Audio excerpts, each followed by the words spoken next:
ఇక్కడ నాకు చెప్పారు చాలామందిని కృష్ణప్రసాద్ గారు ఇవన్నీ యాక్చువల్గా తీసుకున్నది ఆర్టిస్ట్ సంప్రదించడం.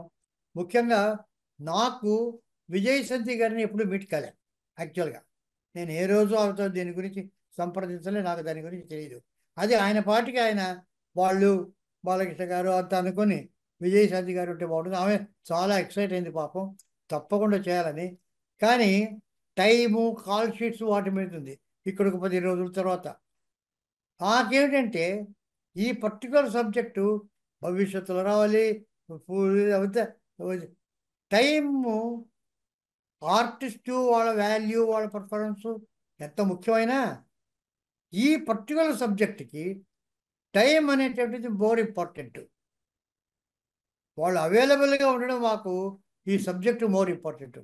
అందుకని ఎవరికన్నా చూద్దామంటే మరి కృష్ణప్రసాద్ గారు ఎలా చేశారో, నాకు మోహిని అనే అమ్మాయి ఎలా వచ్చిందంటే నేను అప్పుడు మైకేల్ మదన కామరాజన్ చేస్తున్నాను, ఆ వర్క్లో ఉన్నాను.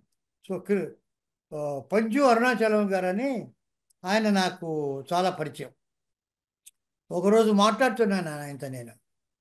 ఆయన గొప్ప నిర్మాత, పాటల రచయిత ఇవన్నీ కాకుండా ఒక చాలా ఫెనటిక్ రేస్ గోయర్ ఆల్సో ఆయన.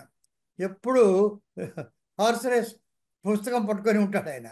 అది ఆయన ఒకరోజు నేను మాట్లాడుతూ మేము ఈ రకంగా వెతుకుతున్నామంటే ఆయన చెప్పాడు ఆయన హార్స్ క్లబ్లో సెక్రటరీ ఒక ఆయన. ఆయనకి నాకు బాగా పరిచయము.